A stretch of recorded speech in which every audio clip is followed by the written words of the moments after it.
가만 들어보시면 저가 아닌 나로 시작하는 문장이 2번 등장하는데 일관성을 위해 나로 수정하겠습니다. 노래를 배우러 보컬 트레이너를 찾아가면 제일 먼저 듣게 되는 말이 노래를 잘하려면 일단 소리를 잘 들어야 한다이다. 춤을 배우러 댄스 강사를 찾아가도 춤을 잘 추려면 먼저 음악을 잘 들어야 한다. 성공한 CEO에게 성공의 비법을 물어도 말을 많이 하지 말고 남의 말을 잘 들어야 한다.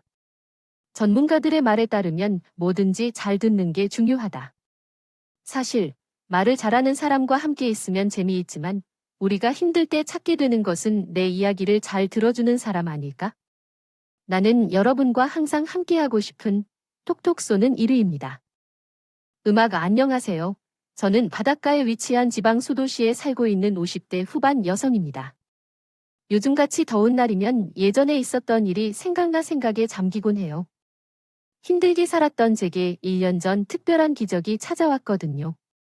그래서 요즘은 하루하루 따뜻하고 행복하게 지내고 있습니다. 창밖에 비가 오는 것을 바라보면서 느긋하게 커피를 마시고 있으니 제게 일어난 기적을 여러분께도 전하고 싶다는 생각이 들어 이야기를 보내봅니다. 처음으로 거슬러 올라가 볼 때는 30년 전이었습니다. 제가 남편과 결혼한 지 2년밖에 안 된 시절, 눈물이 없고 아이도 없었습니다. 남편은 참 다정한 분이었어요.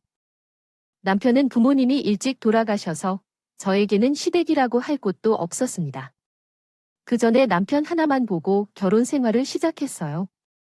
남편은 회사가 바빠서 집에 늦게 들어온 날이 많았습니다. 저는 집에서 간간히 소일거리를 하며 지냈어요.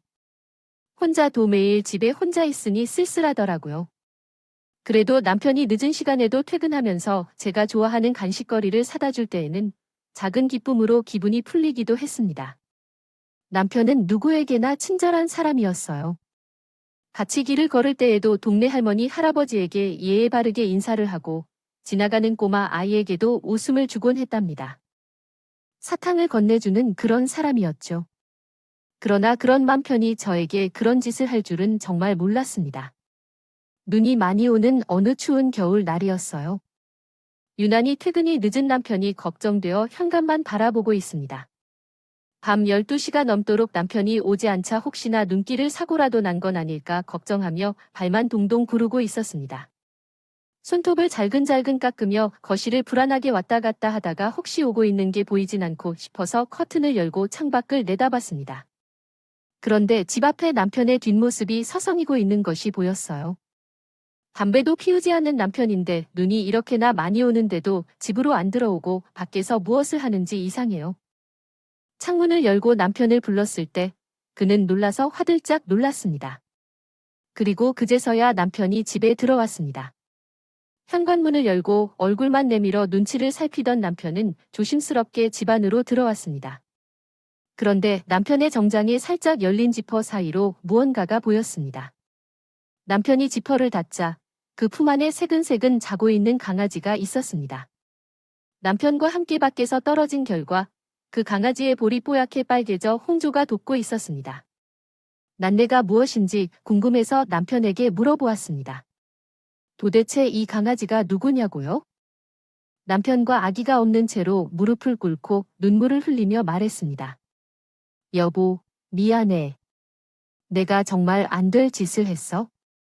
남편의 미안해하는 말에 설마, 그렇지 않겠지, 라는 생각을 했었습니다. 하지만 사실은 망연자실했어요.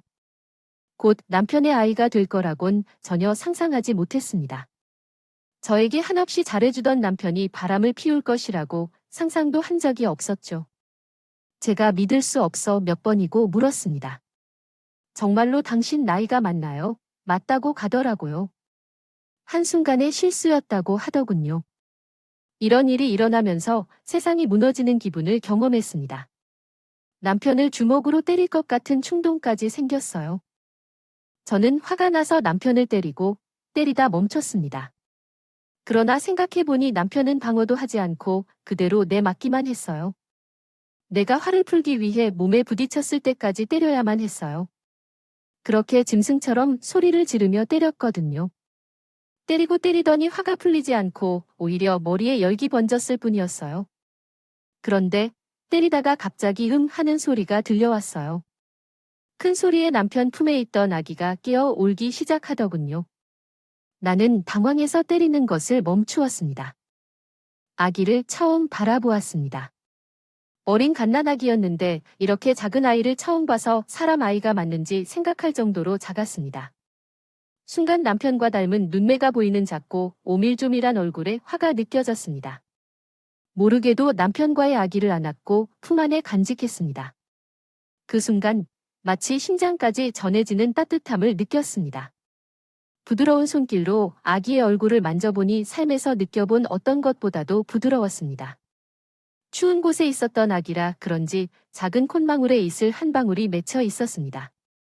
화가 났던 마음을 달래기 위해 아기를 종종 흔들며 노래를 부르기도 했습니다. 등에 손을 얹어 주었습니다.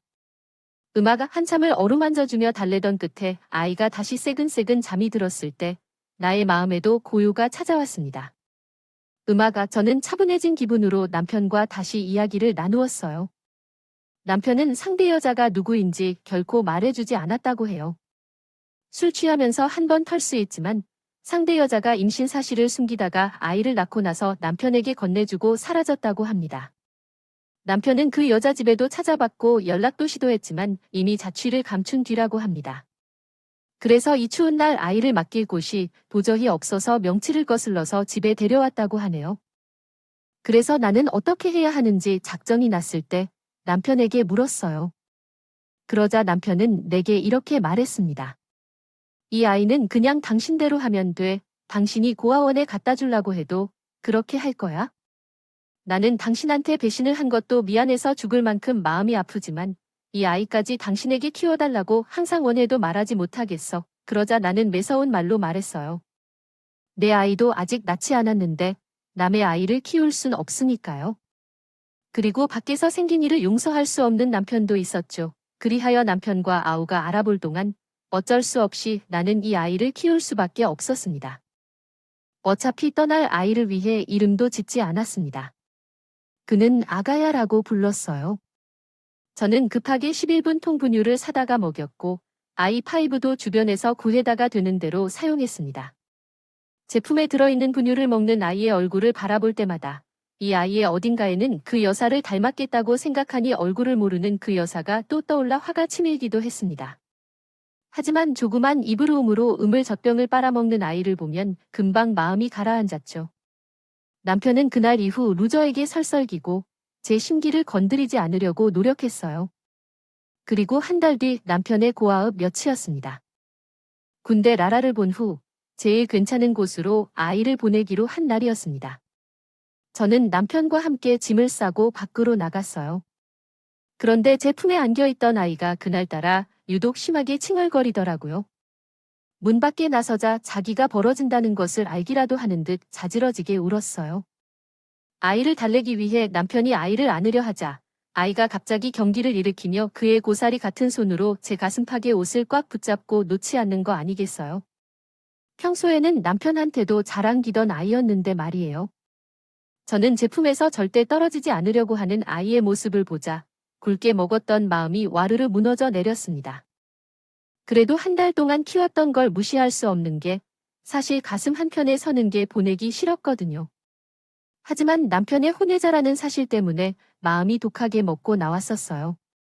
아이의 모습으로 제 마음속에 있던 토끼가 녹아내리고 말았습니다. 제가 아무리 생각해도 이 추운 나이를 남몰 모르는 곳에 보낼 수는 없겠더라고요. 아무리 제 피가 섞인 아이가 아니라고 해도 한 달 동안 난 이 아이의 엄마였으니까요. 그래서 마음을 고쳐먹어 이 아이를 제 아이로 받아들이기로 했습니다. 제 결정에 남편은 바닥에 엎드려 제 발언으로 만지며 고마운 눈물을 쏟아냈지요. 그러한 이유로 나는 이 아이의 진짜 엄마가 되었습니다. 그리고 남편과 함께 아이의 이름 지어주고 출생 신고도 도와주었습니다. 이후로 나는 이 아이가 제 아이라는 생각은 단 한 번도 들지 않았습니다. 제가 배 아픈 증세는 아니지만 마치 제 뱃속에 10달 동안 품었던 것처럼 소중히 여기게 되었습니다.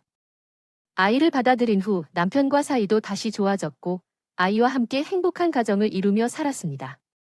아이가 자랄 즈음 결혼하고 손주를 안고 행복한 상상을 하며 보낸 어느 날 비극적인 사건이 찾아왔습니다. 남편이 회사에서 근무하다 창고에서 불이 나는 사고로 숨졌습니다. 일반적인 한국어 문장 구조로 다시 작성하겠습니다. 편안한 마음으로 7시가 되어 천천히 떠난 것이었습니다. 그 후의 시간은 어째서인지 잘 흐르지 않았습니다. 남편이 돌아가신 후 장례를 치르는 동안 머리가 엉망이 되어 정리가 잘 되질 않아요. 그저 일은 아랑된 부인에게 위로를 전해줬던 친구들과 친척들을 머릿속에 그리곤 합니다. 막상 외식을 마치고 나서야 남편이 돌아가셨다는 현실을 깨달을 때 즈음에는 이미 눈물이 말라버렸습니다. 사실 이 아이를 혼자 키워나가야 하는 두려움은 남편을 보내는 슬픔보다 더 크게 다가왔습니다. 이 아이를 혼자서도 충분히 키울 수 있을지에 대한 걱정 때문에요. 혼자 의지하고 지켜낼 수 있는 남편이나 가까운 친척도 없는 상황에서요. 없었기 때문에 걱정이 더 앞서게 되었습니다. 하지만 세상을 모르고 잠에 빠져 있는 아이의 얼굴을 보니 독하게 마음을 먹고 살아가야겠다고 생각했습니다. 겨우 2살이 된 예리한 아이에게는 나를 제외하고는 더 이상 남을 것이 없었고 나에게도 나를 빼고는 이 아이를 위한 것이 없었습니다.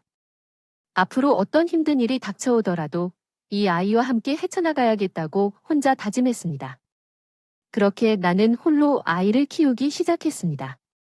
아이를 얻고 난 이후에는 주변 사람들이 네 애도 아닌데 왜 그 고생을 하나라며 혀를 끌까 찾아봐도 나는 그러한 말들에 전혀 신경을 쓰지 않았습니다.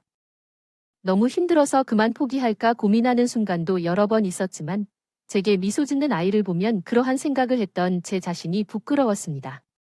아이는 엄마인 저를 참 잘 따르는데 먹고 사느라 바빠서 잘 노는 것도 못하는 저였는데 이런 엄마도 엄마라고 알게 되었습니다. 그리고 제 볼에 뽀뽀를 하는 애교를 부리는데 그 순간에 너무나 사랑스러워서 볼을 꼬집고 안아주기만 했습니다. 남들이 뭘 하든 간에 제게는 눈에 넣어도 다 아름다운 사랑스러운 아이였어요. 아이를 키우면서 웃지 못할 일들도 참 많았지만 그것은 아이를 키운 적이 있는 부모라면 누구나 겪어봤을 것이라고 생각해요. 저도 울고 웃으면서 키워나가다 보니 어느새 시간이 흘러 벌써 아이가 커가는 게 느껴집니다. 학교에 들어가서부터 아이는 매일 퇴근하고 올 때 내게 찰싹 붙어서 오늘 학교에서 무슨 일이 있었는지 제대로 지지어요.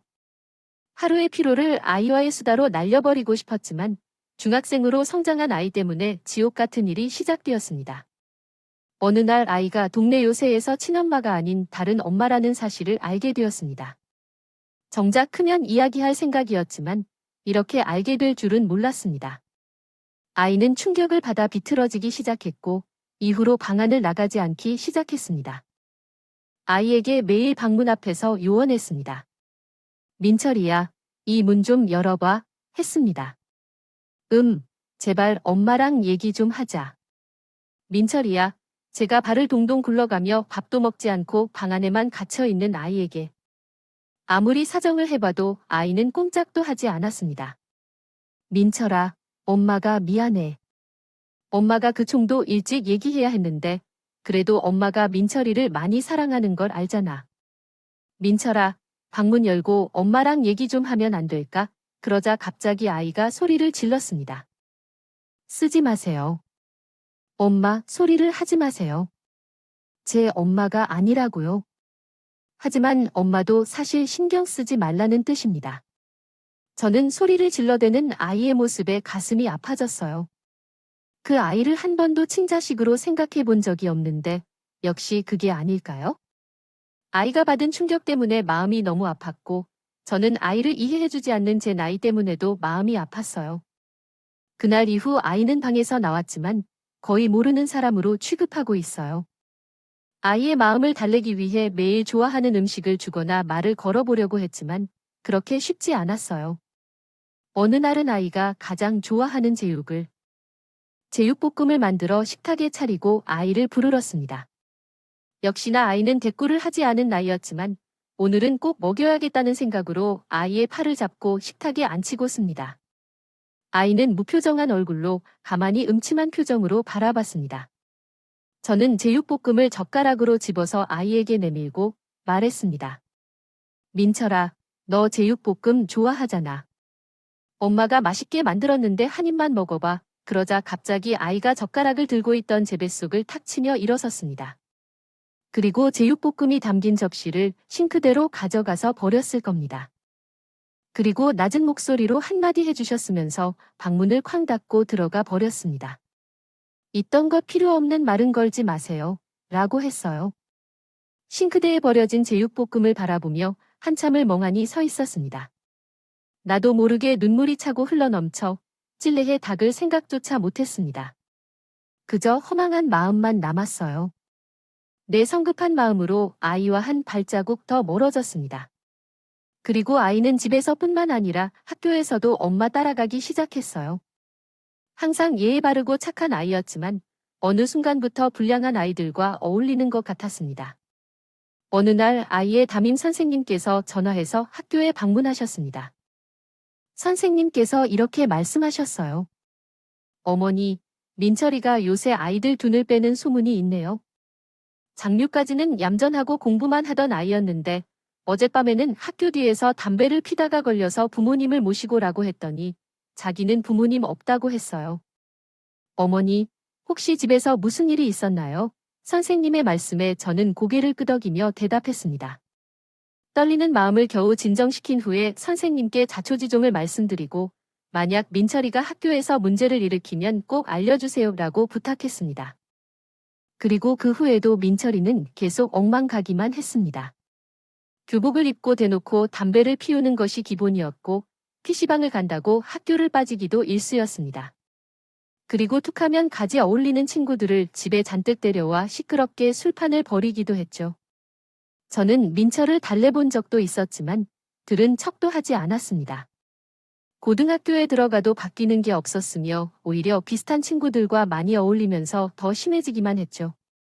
오토바이를 훔쳐서 타거나 지나가는 행인과 시비가 붙어 싸우는 일도 몇 번 있었습니다. 저는 민철이가 사고를 칠 때마다 학교를 메어 경찰서 몇 번 들락날락거리며 머리를 조아리고 비는 것이 일상이 되었습니다. 민철이는 자신의 마음이 더 이상 살아 숨쉬지 않는 것을 모르고 방황을 계속하였다. 이후 민철이는 대충 성적에 맞춰 대학교에 진학했습니다. 성인이 되자 더 이상 눈에 띄지 않는 것 같았습니다. 모범을 더 이상 존중하지 않고 막말을 하는 정도가 되었습니다. 이미 엄마라고 불리는 것은 오래전 일이었습니다. 어느 날 집으로 돌아온 민철이를 통해 휴대폰 요금 고지서를 보았는데 휴대폰 소액 결제로 50만 원이나 되는 것을 보았습니다. 놀란 나는 민철이를 불러 얘기를 했습니다. 민철아, 이게 뭐냐? 휴대폰 소액 결제를 왜 이렇게 많이 했어? 당신은 많이 사용했어. 그래서 선민이는 손에 들고 있던 TV 리모컨을 집어던지며 화를 냈습니다. 팔 어쩌라고? 당신이 뭔데 상관이야? 내 휴대폰을 마음대로 쓰지도 못해 맨 처리의 말에 저는 입을 꼭 꼬라박을 수밖에 없었습니다.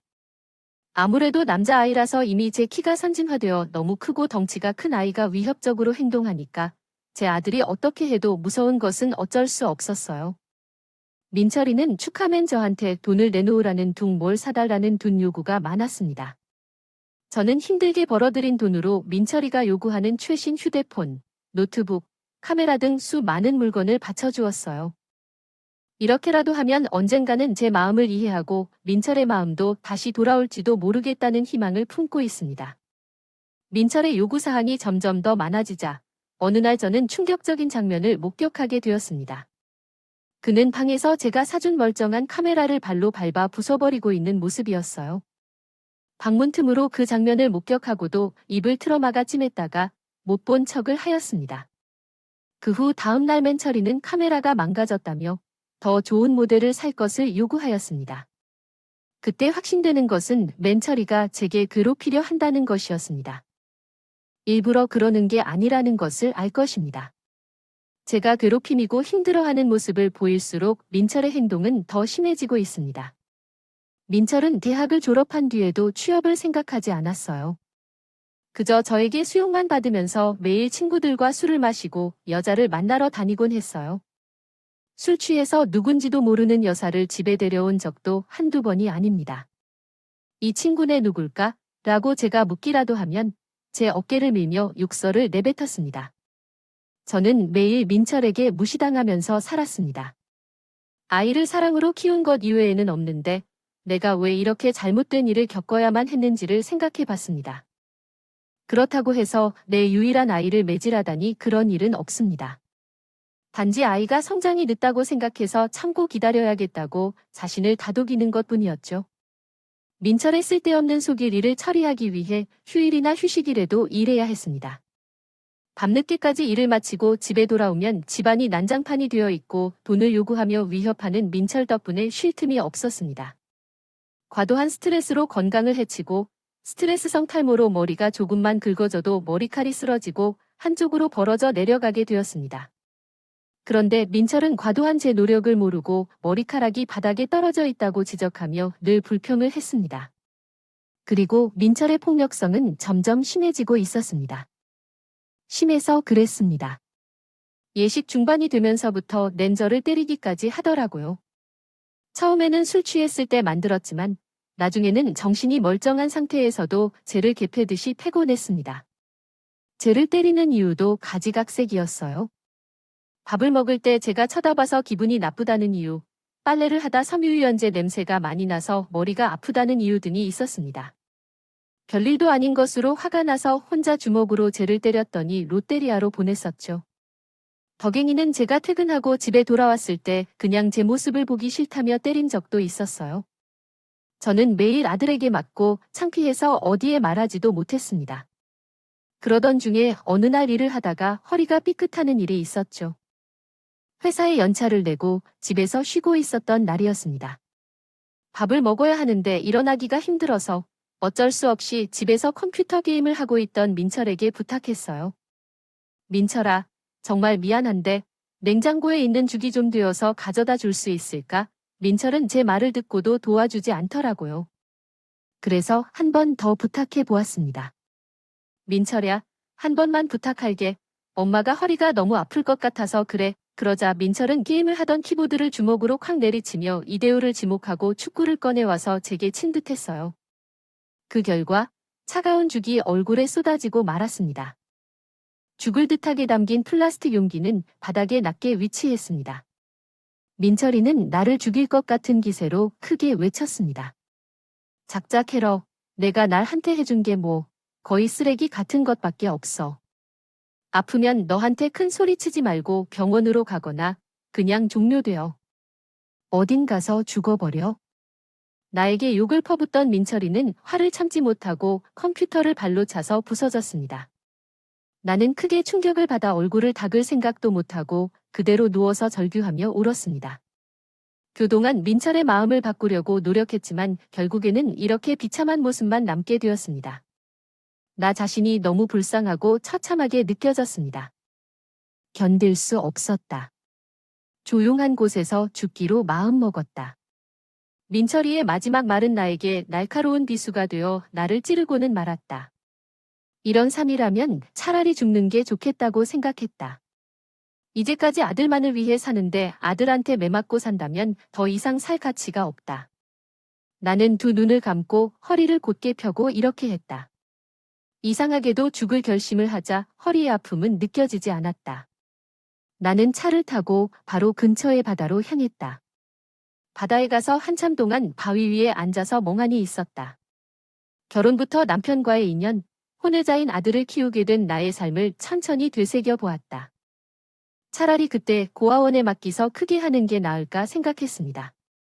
하지만 이렇게 불쌍한 아이가 부모 없이 고아원에서 자라야 한다는 생각에 가슴이 아팠어요. 오랫동안 고민 끝에 결국 나는 죽어의 결심으로 일어섰습니다. 저녁빛 앞에서 한참을 앉아 있었더니 다리가 딱딱해져서 잘 움직이지 않았어요. 무거운 다리를 끌고 바다 쪽으로 한 발씩 나아갔습니다. 바다 물이 다리를 소리쳤을 때 내 뼈속까지 얼어붙을 것 같은 느낌이 들었지만 죽음의 결심 앞에서는 추위도 별것이 아니었어요.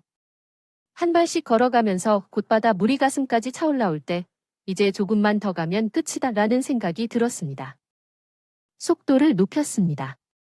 물속에서 자유롭게 움직일 수 없는 다리를 강제로 끌었다가 더 앞으로 나아갔습니다. 내가 수영을 못한다는 사실을 다행히 생각했어요.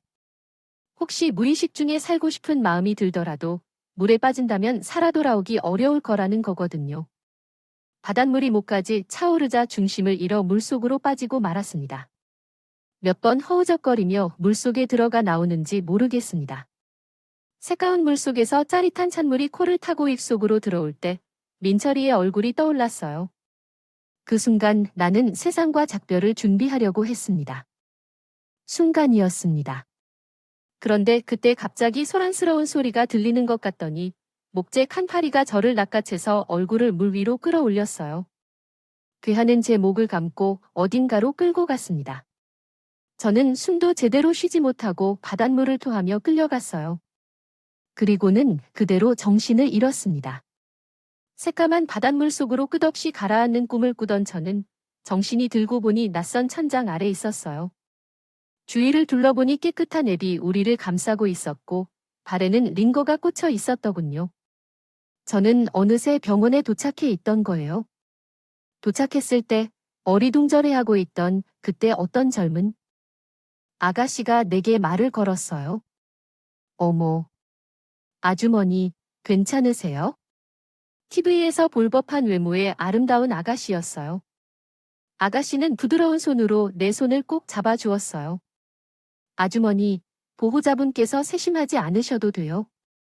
일이 신기할지 몰라도 바닷속으로 걸어 들어가려는 저를 보고 깜짝 놀랐어요. 따뜻한 아가씨의 손으로 어지럽힌 몸이 따뜻해지는 느낌을 받았습니다. 아가씨에게 물었어요. 그럼 아가씨가 적신 건가요? 그래, 아가씨가 맞다고 하더라고요. 집 앞에서 조깅을 하고 있었는데 추운 날 혼자 바다로 들어가는 저를 보고 깜짝 놀라서 바로 165에 신고했다고요. 다행히 119가 금방 와서 무사히 저를 구할 수 있다고 했고요.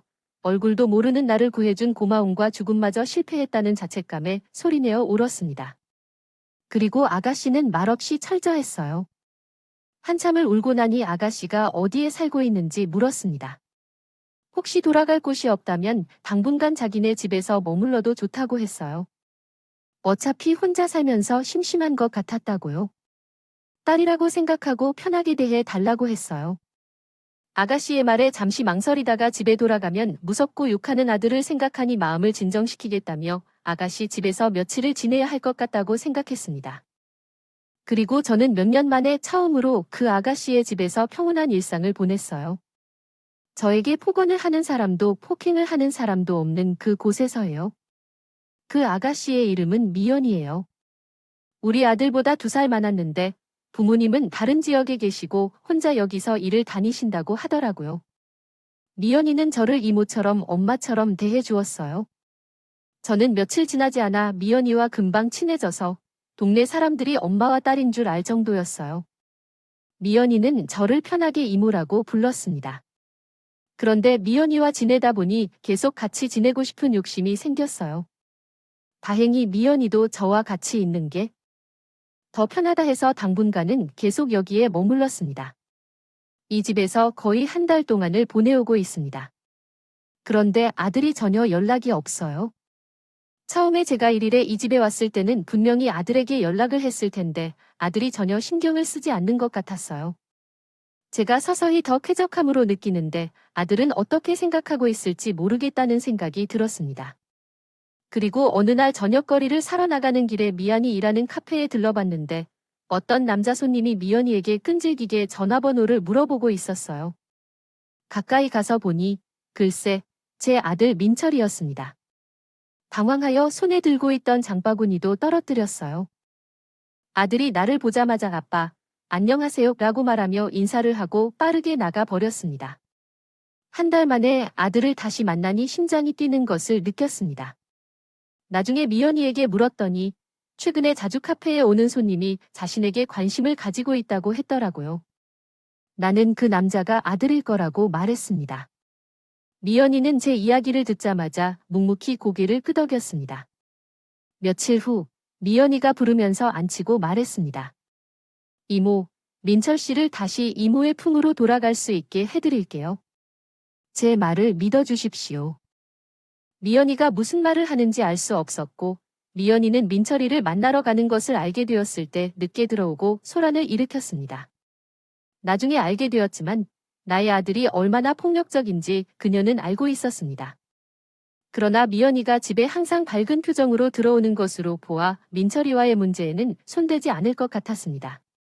어느 날 미연이가 민철이를 만난 후 쇼핑백을 하나 받아와서 나에게 주었습니다. 그 가방은 민철이가 산 것이지만 민철이가 몰래 저에게 선물하기 위해 제 취향에 맞게 골랐다며 말했습니다. 저는 깜짝 놀라서 물었습니다. 민철이가 이런 것을 어떻게? 민철이는 캐돈이 없을 텐데 이게 뭐야? 제가 직접 이런 말을 한 적이 없는데 그렇다고 했더니 그 날로부터 정전부터 하면서 근처 회사에서 일하기 시작했다는 사실을 들었어요. 이것도 첫 월급을 받은 걸로 사재산을 산 거예요. 믿기지 않아 입을 쩍 열렸습니다. 어떤 손으로 아르바이트 일부를 내고 직장에 다니는 철이를 하는 고민이 진짜 큰 건가뇨. 이전에는 민철이가 여러 여자를 만나면서 한 번도 여사가 하라는 대로 하는 스타일이 아니었는데 얼굴 표정이 좀 달라 보입니다. 그리고 어느 날은 미워하는 표정으로 사진 한 장을 저에게 보여줬어요. 사진을 보니 깨끗하게 정돈된 우리 집이 있었습니다. 미연이가 민철이에게 자기는 깔끔한 남자가 좋다며 자기랑 결혼하려면 집안 소득 능력을 보여달라고 요청했습니다. 그래서 민철이는 미연이의 마음을 얻으려고 난장판인 집을 청소한 후 인증사진을 찍어서 보냈습니다. 미연이는 그 후에도 민철이가 만든 요리나 가진 자동차 면허증 사진을 보여주며 민철이가 변해가는 모습을 자주 보여주었어요. 그리고 함께 찍은 사진들도 자주 보여줬는데 사진 속의 민철의 얼굴을 보면 알던 아들과 같은 사람이 되어가고 있음을 느낄 정도로요. 환한 표정을 지으시면서 민철 말대로 움직이는 미연이에요. 제주에 머무는 것도 정말 놀랍지만 아직은 손해를 보이지 않는 아들이 언제 변할지 모르니 걱정돼요. 예쁜이가 집에 들어오는 시간이 점점 늦어지면 면회를 마련해두고 얘기를 하곤 해요. 미연아야, 이모가 정말 걱정돼서 말이에요. 민철이는 내게 참 잘하고 있지만 가난한 가정에서 변할지도 몰라. 그리고 너도 좋은 사람을 만나서 자신을 지켜야 하지만 날 위해 마음에 없는 민철이와 사귀면서 시간을 낭비하지 말고 빨리 정리하는 것이 낫겠다는 생각이 들었어. 이 정도면 민철이가 너한테 해준 것만으로도 너무나 고마워. 그러나 선미 언니는 방과 교수이면서 대답했다. 어머, 김민철 씨가 그럴 일 없어. 제가 정말 장담할 수 있어요. 그리고 민철 씨 때문에 만나는 것뿐만이 아니에요. 솔직히 처음에는 제가 그의 아들 버린 장머리를 고치고 싶은 마음에 만난 게 사실이지만 만나다 보니 사실 민철 씨의 속마음이 느껴지더라고요. 제 스타일이고요. 그리고 민철 씨와의 관계를 되돌아가게 해준다고 약속한 것이죠. 아마 코디일 수 있을 것 같아요. 조금만 더 기다려 주세요. 저는 걱정 반 미연이 아닌 고마움을 받아 타코를 씁니다. 예언이라고 해도 약속을 못 지키면 안 된다고 해도요. 원망할 생각은 없었습니다. 저는 이 정도로도 충분히 만족했어요. 그리고 미연이 말처럼 약속한 그날은 금방 와 버렸습니다. 어느 주말 오후 데이터로 갔던 미연이의 방을 충분히 차고 있던 것이었습니다. 밤늦게 돌아올 것이라고 했다는 미연이의 말과는 달리 아직 저녁을 먹을 시간조차 되지 않았는데 현관문 비밀번호를 누르는 소리를 들었습니다. 저는 현관 쪽으로 나가봤습니다. 어머, 뛰어나. 너 오늘 늦게 온다 했잖아. 제 질문에 미연이는 대답 대신에 방긋 웃으며 누군가의 손을 잡고 들어왔어요. 미연이의 손을 잡고 뒤따라 들어온 사람은 바로 제 아들 민철이었습니다. 민철이는 저를 보더니 쭉 빼면서 투표함에 갔습니다. 타면서 몸을 푹푹 꾸며 놓았어요. 저는 당황해서 어떻게 해야 할지 몰랐습니다. 깔끔한 게 정장을 차려입고 깨끗하게 이불 아르고 정리한 모습은 집에서 보던 모습과 완전히 다른 것이었어요. 급하게 차를 대와서 놀랐습니다. 앉지도 서지도 못하고 안절부절하고 있던 민철이를 위원장이 톡톡 쳐서 말씀하시자 갑자기 민철이가 바닥에 넙죽 엎드렸습니다. 엄마에게 사과드려요. 엄마께서 그동안 많은 일들을 해드려서 죄송하다고 전해주세요. 저는 민철이의 말에 깜짝 놀랐어요. 맨철이 처음 입에서 나온 소리라고는 믿을 수 없었습니다. 이전에는 미연이가 무슨 말을 하느냐에 따라서 어린이가 강요당해 제게 사과를 했습니다. 민철이는 거짓이 아니라는 것을 증명하듯이 온몸을 떨며 눈물을 흘리던 모습을 보였어요. 엄마께서는 그동안 제대로 키우느라 수고가 많으셨는데 제가 망나니처럼 행동하여 걱정을 끼쳤던 것이 죄송하다는 말씀을 드리고 싶어요. 처음에는 엄마가 제 생물모체가 아니라는 사실에 대해 화풀이를 하고 싶었던 것뿐이었고 이제는 그런 마음이 사라진 것 같아요. 저는 엄마를 미워해서 이러는 게 아니라 어쩔 수 없이 엄마에게 원망을 품게 되었어요. 저는 떨리는 몸을 억제할 수 없었지만 정말 천벌을 받을 만한 일을 한 것 같아서 진심으로 죄송해하고 있어요. 바닥에 엎드려 있는 민철이에게 달려가 제품에 붙지 않았습니다. 그리고 민철이의 머리를 쓰다듬고 또 쓰다듬어주며 부 마늘 쪽 점심을 손에서 들어오던 작은 아기가 이제는 머리 하나만 품에 안길 정도로 커버린 모습에 실감이 났습니다. 저는 눈물 방법이 된 민철이의 얼굴을 보며 이게 괜찮아, 괜찮아 라고 말만 해주었어요. 옆에 있는 미연이도 눈물을 훔치다가 달려와 남겼습니다. 우리 셋은 서로 눈물을 닦아주면서 울고 울었어요. 얼마 전 민철이가 족구를 스치던 날 죽어야겠다고 다짐했던 저는 민철이의 사과 한마디에 10년간 쌓인 마음의 응어리가 한 번에 사라졌습니다. 그날 바다에서 제 목숨을 살려준 미연이는 다시 만날 수 없는 의미 있는 기적이었습니다. 또한 진정이 된 민철이의 이야기가 계속해서 전해지고 있습니다. 처음에는 미연이에게 한눈에 반하게 되어 만남을 이어가기로 했을 뿐이었지만 미연의 언니가 하라는 대로 직장을 구하고 공부를 하며 자격증도 취득하고 집안일도 하면서 정상적인 삶을 살게 되니 마음이 편해졌습니다. 그동안 엄마가 얼마나 힘들었는지 그리고 자신이 어떤 잘못을 저질렀는지를 깨닫게 되었으며 그로 인해 계속해서 엄마에게 사과하고 싶었지만 엄마가 어디에 계신지조차 알 수 없습니다. 모르고 연락할 용기도 나지 않았지만 최근에 미연이가 제가 살고 있는 것과 같다는 사실을 말해주었을 때 깜짝 놀랐지만 엄마를 만날 수 있는 기회라는 생각에 들어 찾아왔어요. 이제라도 철이 든 민철이가 대견하게 이 일을 계속하고 또 이런 상황에서 민철이를 다시 제 정신으로 돌려주었던 미연이에게 너무 감사해서 두 아이의 손을 양손으로 꼭 잡았어요. 그날이 제 인생에서 가장 행복한 날이었어요. 그때 더 해야 할 말이 있다고 했더라고요. 그리고 상품 안에서 한 장의 사진을 꺼내 쓰다.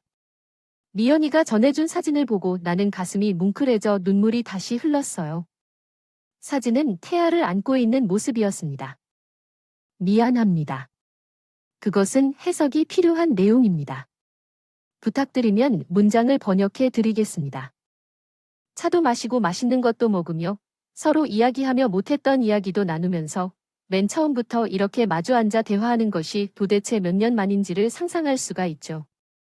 할 말이 너무 많아서 밤을 새우고 싶었지만 다음날 출근해야 하는 민철을 위해 못다한 이야기는 천천히 풀기로 했습니다. 그런 후, 그 이야기를 마친 후 우리는 미연이가 살던 집을 정리하고 우리 집으로 들어왔습니다. 결혼식은 아이를 낳은 후로 미루기로 했고 사돈댁에서도 다행히 민철이를 예쁘게 살펴주셔서 별다른 마찰 없이 진행되었습니다. 그러고 나서 민철이는 완전히 다른 사람으로 변해서 가족을 위해 성실히 하루하루 살아가고 있습니다. 예쁜 딸을 가진 부끄러운 아빠로 남지 않겠다고 다짐하고 있어요. 그래서 내일은 저희 손녀의 딸 돌잔치가 열립니다. 이러한 이유로 많은 사람들을 초대하지는 못하고 사돈 어른과 가까운 친구들만을 초대하여 집에서 소소하게 식사를 하기로 했습니다. 미 언니와 함께 내일 대접할 음식들을 준비하고 잠시 쉬며 창밖을 보니 비가 많이 오고 있습니다. 눈이 많이 오는 날, 민철이와 함께 처음 맛보았던 그리고 추운 날 옆바다에 빠져 죽으려던 저를 미연이가 구해준 일들을 생각하니 여러 생각이 듭니다. 만약 두 아이가 없었다면 지금의 저도 없을 것 같아요. 두 아이가 저에게 기적을 선사해 주었습니다. 덕분에 오늘도 희망찬 하루를 보내고 있습니다.